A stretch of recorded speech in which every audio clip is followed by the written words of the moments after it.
out here with you? What? ACP, did you see this? Look, if it ain't official Dana J, Levi for Kelly, Prima Donna News, I don't even want to see. Lisa Van Allen took the stand. But as our Tara Molina reports, that witness wanted to be anywhere other than the courtroom. Prosecutors disclosed Lisa Van Allen did not want to come back to court for cross-examination, and agents had to pick her up and bring her here. It's the very first thing Kelly's defense asked her about. She said that she's exhausted, and not wanting to come and not coming are very different things. It didn't cool down from there. Lisa Van Allen back on the stand for another emotional day in the R. Kelly trial. Shortly after addressing not wanting to come back a second day, Kelly's defense dove right in, asking Van Allen about a comment she made on testifying for Jane, the pivotal witness in this case, who testified to sexual abuse by Kelly starting when she was 14 years old.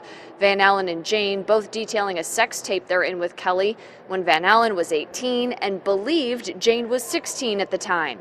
Kelly's defense asking Van Allen why she's here testifying for a person she admits she sexually abused. At that point, she broke down on the stand, sobbing. Van Allen said, "I'm not proud of that. I don't know what woman would be proud of that." Going on to say she's in court to admit her wrongdoings and hold Kelly accountable, and they're trying to make her the bad guy.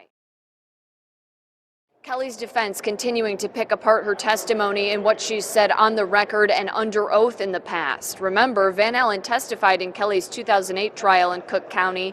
The singer was acquitted. The defense making a few reveals in their line of questioning. When questioning Van Allen about the number of threesomes she had with Kelly, Van Allen was asked about a statement she made on feeling she owed them to Kelly because of sexual abuse he suffered as a child, something Van Allen said they bonded over.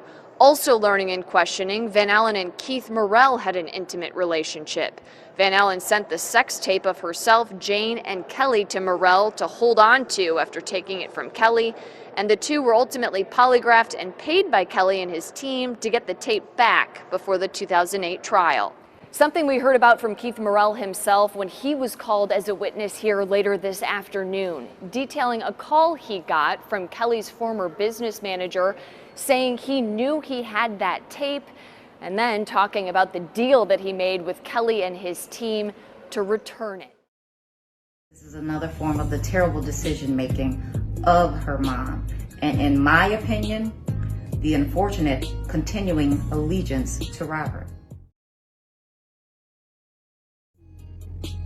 As the youngest of the group, and all I've ever known was family and community.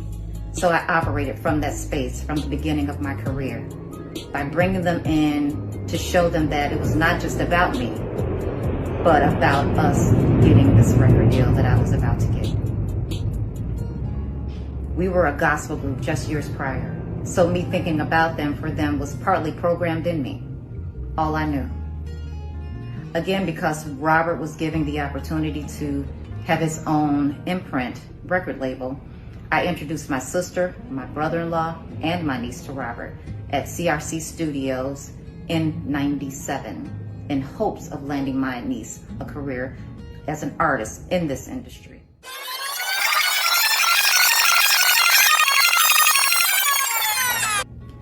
Not a concert, as she testified. I didn't stop there. I asked Robert to check out my brother-in-law, who played the guitar, and other family members in hopes he'd assist them with their musical careers as well. I'm saying this again to say not all that you heard yesterday from my niece is true. I don't want to hinder this legal process, I don't, but to testify that I had my niece sit on Robert's lap and rub his head and have her ask him to be her godfather is an absolute fucking lie. Another lie. Robert and I were never in a romantic relationship. Never. To show you sabotage is a highly priority within them. If Robert and I were in a romantic relationship, you and your mom was cool allowing you to start a relationship with him, again, no right answers for their actions. This journey of mine, I started with the greatest of intentions, and all I've gotten from it is hell. This is not how we were raised, and it has fucked up family names, relationships, and the death. Allegedly. Enough is enough. I've endured being not believed before, so my niece's false statements don't bother me as much as her mindset and willingness to tell the lie. So this is all I'm going to say regarding her and her mother, unless I have to.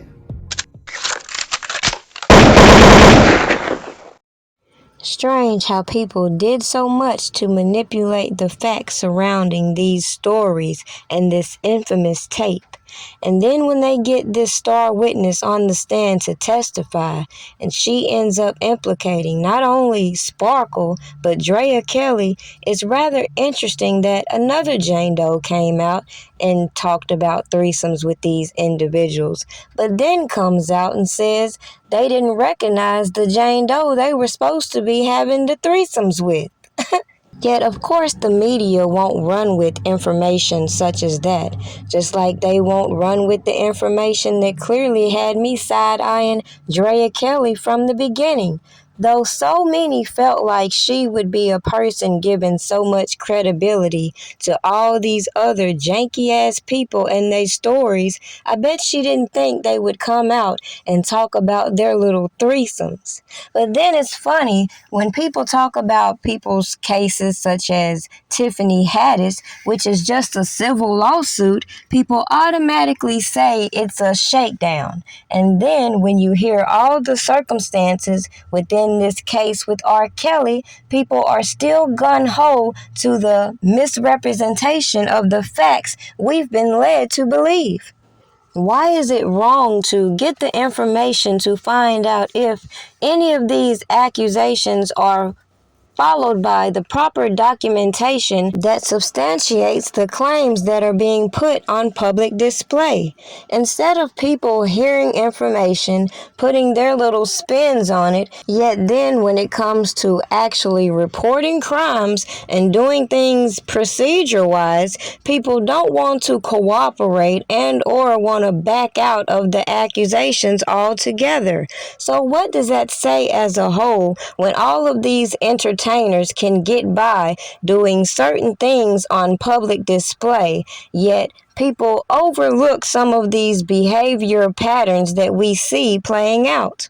Why has it been okay to make light of certain situations and then give other people this untouchable characteristic as though the laws don't apply to them? Oh, that's right.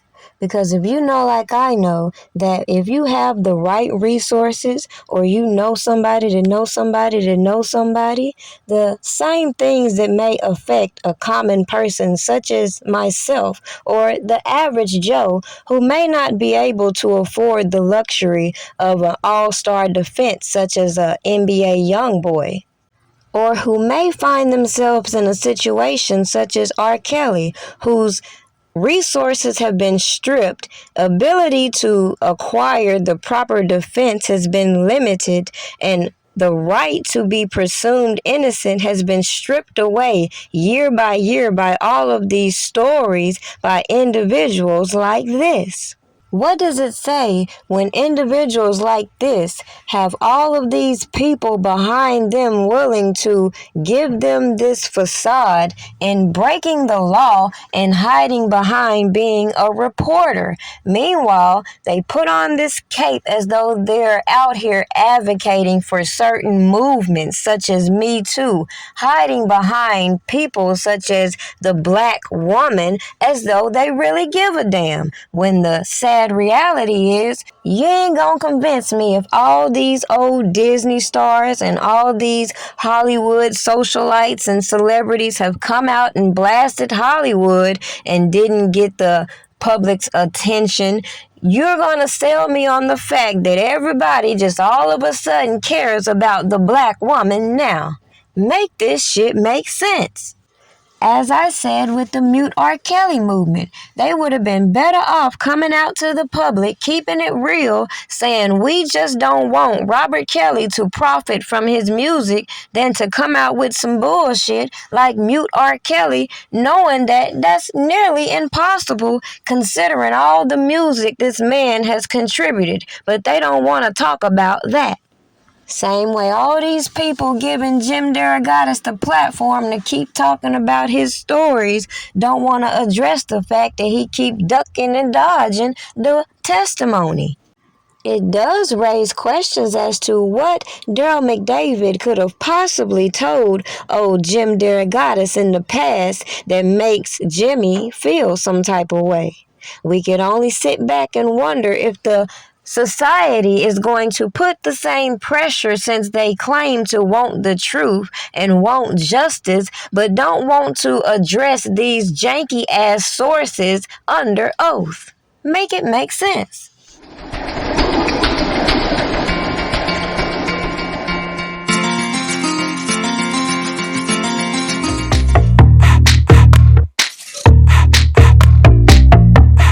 Something good